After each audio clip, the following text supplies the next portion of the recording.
A gorilla who could communicate with humans, grieve like we do, and understood she was going to die. This is the story nobody expected. A gorilla that could tell jokes, adopt kittens, call someone a dirty bad toilet when she was angry, and before she died she left humanity a warning we're still trying to understand. This isn't science fiction. This is the true story of Koko, a gorilla who mastered over 1,000 words in sign language and forced scientists to completely rethink the line between human and animal intelligence. Over the next several minutes, you'll discover how one gorilla learned to communicate with humans, what she told us about grief, consciousness, and death, and why her final message to humanity is more relevant now than ever. Let's start at the beginning. July 4th, 1971, Independence Day in America. While fireworks exploded across San Francisco, something equally explosive was happening at the city zoo.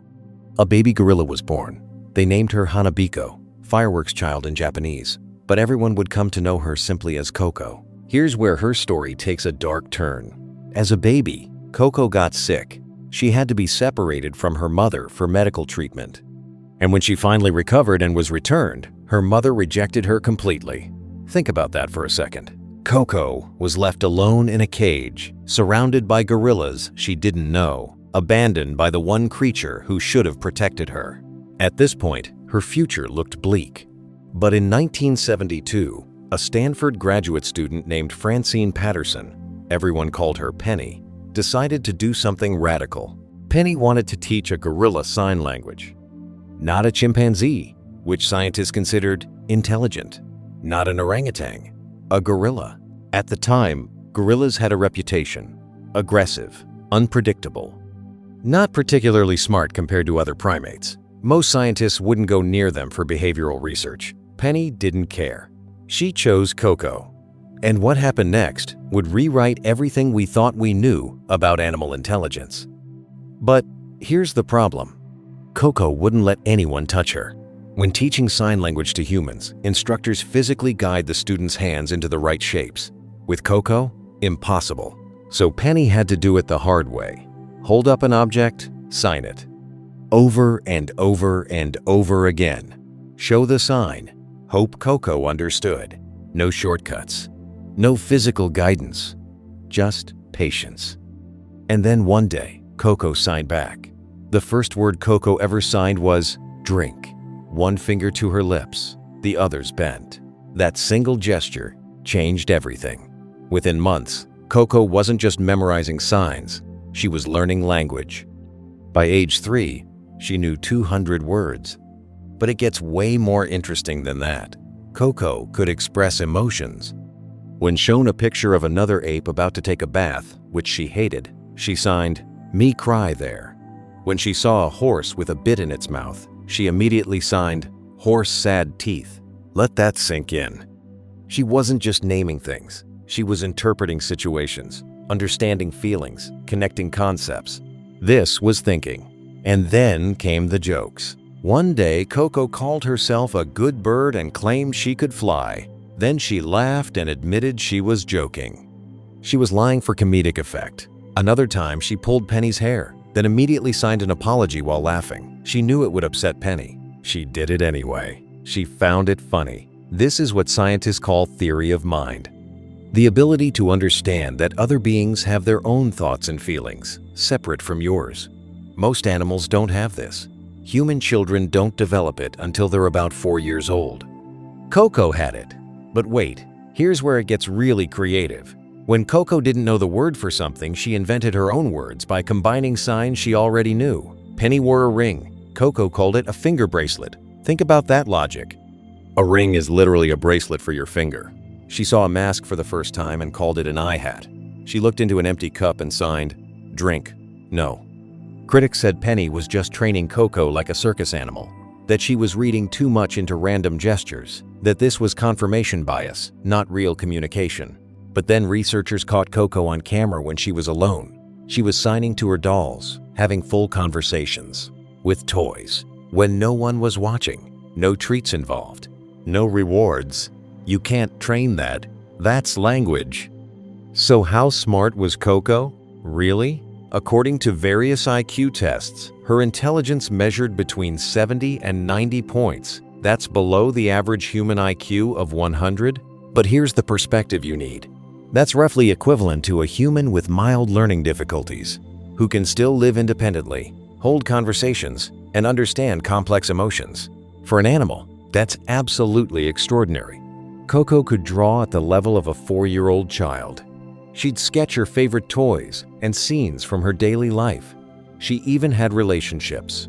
Romantic ones. She had a boyfriend, a male gorilla named Michael who was also taught sign language. Later, another male named Endum joined them. Together they formed the first pair of animals in the world that could communicate using human language. And they used sign language for more than just trading bananas. When Michael tore the leg off Koko's doll, she became furious and called him a dirty, bad toilet. That's not just communication. That's creative insult construction. That's sass. Koko also developed some peculiar habits. She had an unusual fascination with the human chest, specifically women's breasts. In 2005, 3 caregivers even filed a lawsuit claiming they were pressured to fulfill this unusual request from the gorilla. Look, I'm not here to defend or explain Koko's preferences, but it does show she had distinct personal interests and wasn't afraid to express them.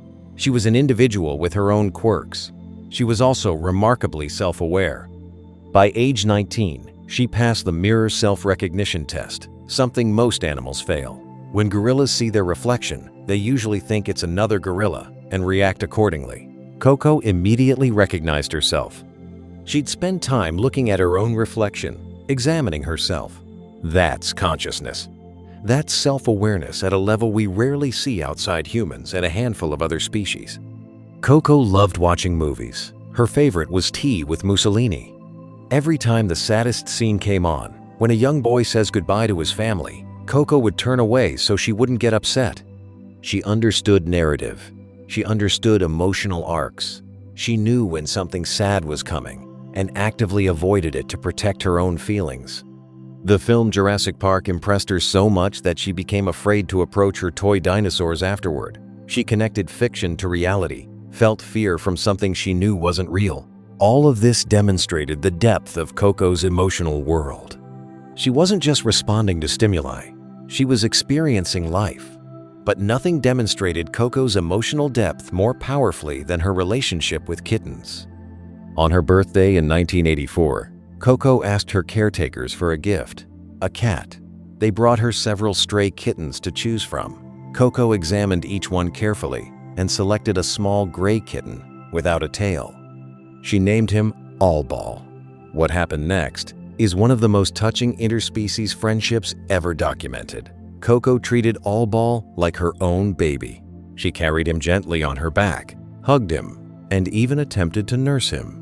Despite weighing over 200 pounds, she was incredibly careful with her tiny pet, adjusting her massive strength to avoid hurting him. Then tragedy struck. Later that same year, Allball escaped from the enclosure and was hit by a car. He died. Koko's reaction to the loss shocked even experienced scientists who thought they understood animal emotion. When she was told the news, she first seemed to go into shock. She sat quietly, as if she hadn't heard anything at all. Then she began to make soft moaning sounds, deep, sorrowful noises that gorillas use to express grief. She signed sad and bad repeatedly, her brows furrowed. She pressed her hands to her cheek, the sign for sleep, and kept signing Sleep Cat, as if trying to process that her friend had fallen asleep forever. That's not instinct. That's grief. That's loss. That's the same emotional devastation humans feel when we lose someone we love. For several days after Allball's death, Penny noticed Koko continued making sounds similar to human crying. She refused to play.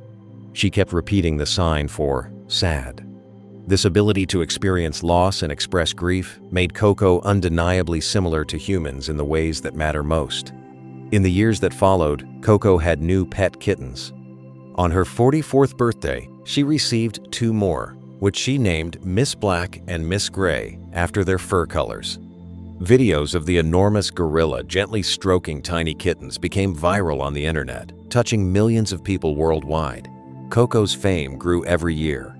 Her photograph with All Ball appeared on the cover of National Geographic magazine, becoming one of the most iconic images in the publication's history. Many celebrities visited to meet the extraordinary gorilla. Among them was comedian Robin Williams, with whom Koko developed a genuine friendship. There's a touching video of their meeting where Koko tries to put on Williams' glasses, invites him to tickle her, and the two of them make funny faces together. You can see real connection there, genuine affection between two intelligent beings from different species. When Williams tragically died in 2014, Koko became noticeably sad after hearing the news. She walked around looking downcast all day. She mourned him. She understood that someone she cared about was gone forever. Beyond sign language, Koko also learned to use a special computer with symbols that would speak words aloud when she pressed them. She learned to draw and write simple symbols. She could hold a pen, select options from a menu, create basic drawings. Amazingly, Koko even learned to play musical instruments, harmonicas, toy flutes, and recorders. In 2012, scientists were astonished to observe Koko blowing into a recorder and producing sounds, an achievement previously thought impossible for primates due to the structure of their respiratory system. She was breaking barriers constantly, doing things that shouldn't have been possible. One of the most mysterious aspects of Koko's personality was her understanding of death. One day, a caregiver showed her a skeleton and asked whether it was alive or dead. Koko responded with a sign for dead. When asked where dead gorillas go, Koko calmly replied, "Comfortable hole." Then she blew a goodbye kiss. Think about that for a moment. She understood mortality. She understood that death meant going somewhere else, somewhere final. She had a concept of the afterlife, or at least of rest. In her final years, Koko became an ambassador for nature. She urged people through sign language to take care of the planet and other animals. "Nature is watching you," she signed. That phrase sounds almost ominous, doesn't it? But maybe it should. Maybe we need that reminder that the natural world isn't just a backdrop to human activity. It's watching. It's aware. It's suffering. On June 19th, 2018, just a few weeks before her 47th birthday, Koko peacefully passed away in her sleep. Her death was mourned by millions of people around the world, for whom she had become a symbol of interspecies friendship and understanding. The Gorilla Foundation stated that her legacy would live on, shaping our understanding of the emotional and cognitive abilities of gorillas.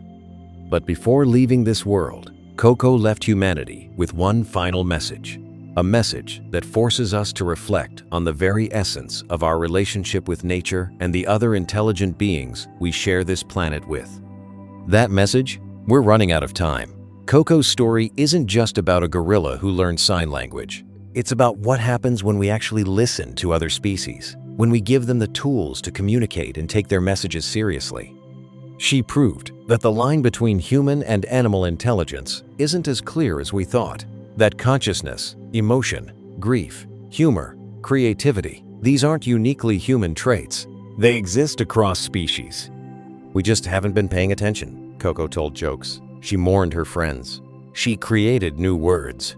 She understood death. She warned us about our treatment of nature. And here's the uncomfortable truth. If a gorilla could see what we're doing to the planet and feel compelled to warn us about it, what does that say about us? The next time you hear someone say, "Animals are just animals," remember Koko. Remember her signing "comfortable hole" when asked about death. Remember her grieving for weeks over a kitten. Remember her inventing the phrase "finger bracelet" because she understood logic and language structure. If you found this story as fascinating as I did, hit that like button. Subscribe for more deep dives into the hidden intelligence of the natural world. And check out the next video, where we explore other animals that completely changed how we understand consciousness. Koko's legacy isn't just what she learned, it's what she taught us about ourselves.